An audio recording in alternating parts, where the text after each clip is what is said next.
पहले तो बिना बुलाए गए और फिर मांग भी लिया।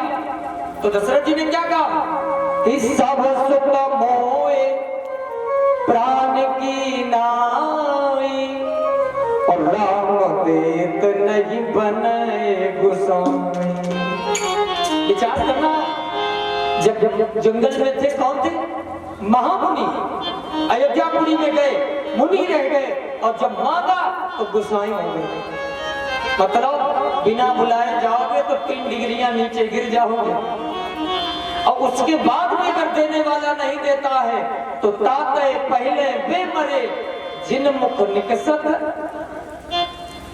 लेकिन विश्वामित्र जी आज गए और जैसे ही अयोध्यापुरी की गलियों में चले, अयोध्यापुर वासियों ने दरवाजे बंद कर लिए। क्यों? आज अयोध्यापुरी पर संकट आ गया है। काहे? का तीसरी बार जी गए हैं विश्वामित्र जी। एक बार गए थे इन्हीं के वंश में त्रिशंकु महाराज थे, उनके जमाने में गए थे विश्वामित्र जी। तो त्रिशंकु को मंत्रों के द्वारा सशरीर स्वर्ग में भेजा। देवताओं ने ऊपर से धक्का मार दिया, नीचे से विश्वामित्र जी मंत्र बोल रहे और त्रिशंकु बीच में लटक गए।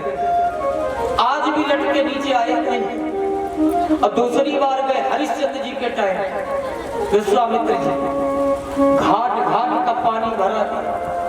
अब अयोध्या प्रवासी कह रहे तीसरी बार आज नंबर दशरथ जी का है, पता नहीं कौन सी भावई लेके आए। अब विश्वामित्र जी पहुंचे दशरथ के पास। दशरथ ने प्रणाम किया, बालकों को बुलवाया, प्रणाम कराया।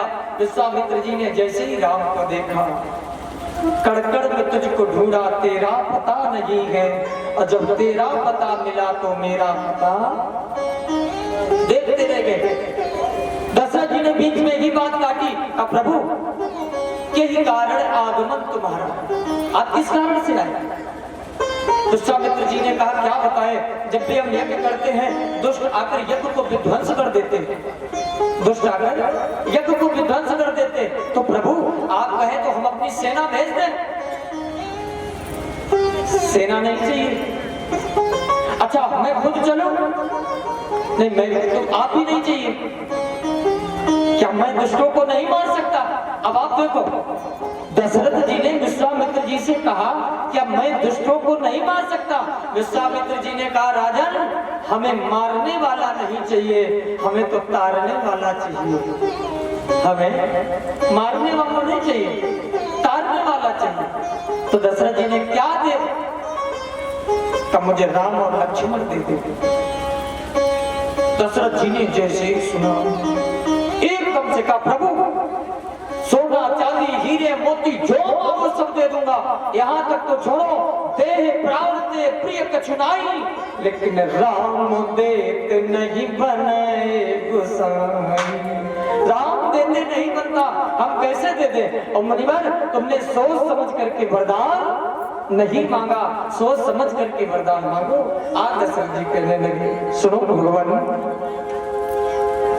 कि मैं राम और लक्ष्मण कैसे तुम्हें दे दूं? आपको राम लक्ष्मण नहीं दे सकते। मैं राम और लक्ष्मण कैसे तुम्हें दे दूं? इन्हें देख कर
दशरथ जी ने कहा।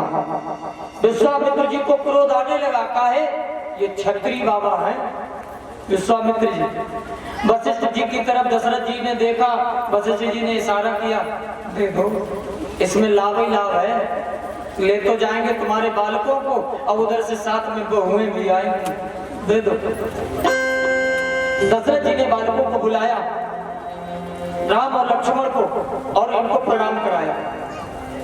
देखो और कहा आज से माता पिता इन्हीं को समझना, माता पिता। और कितनी बढ़िया बात, पहले के लोग महात्मा लोग संत लोग आते थे, जब देते थे तो क्या कहते थे कि माता पिता गुरु जो भी समझो इन्हीं को समझना। और आजकल देखो,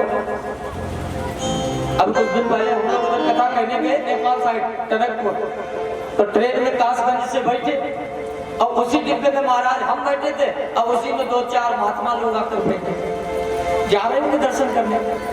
अब वो बैठे और एक माता जी का बालक रोए,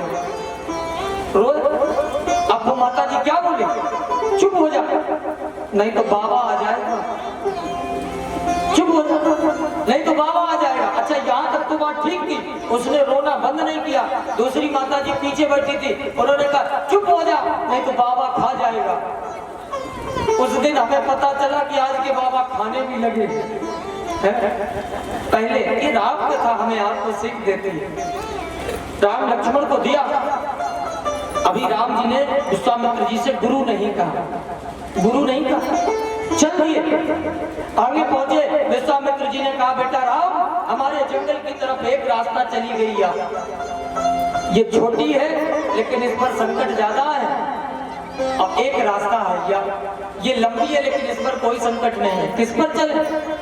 अब प्रभु ये छोटी वाली रास्ता से चलो, जल्दी पहुंचेंगे। और जैसे ही थोड़ा आगे बढ़े वैसे ही एकदम देखो कथा वशिष्ठ जी की पत्नी ने प्रारंभ की, गुरु जी के पास गए और कथा रुकने वाली थी, विश्वामित्र जी कर लेकर चल दिए। अब आगे जैसे ही बढ़े, तुलसीदास बाबा ने रामचरितमानस में लिखा कि चले जात मुनि दीन दिखाई और सुन ताड़िका क्रोध कर धाई। जब महात्मा जी चले तो एक माता जी आगे आ गई, कौन, ताड़िका। और जैसे ही आगे आई, राम जी ने कहा प्रभु ये कौन है, बड़ी तेजी से धूल उड़ाती आ रही। राम जी और लक्ष्मण दोनों लोग घबरा गए, बोले विश्वामित्र जी से कहने लगे ये कौन है, गगन में धूल उड़ाती है, इस गगन में धूल उड़ाती हुई, गगन में धूल उड़ाती है,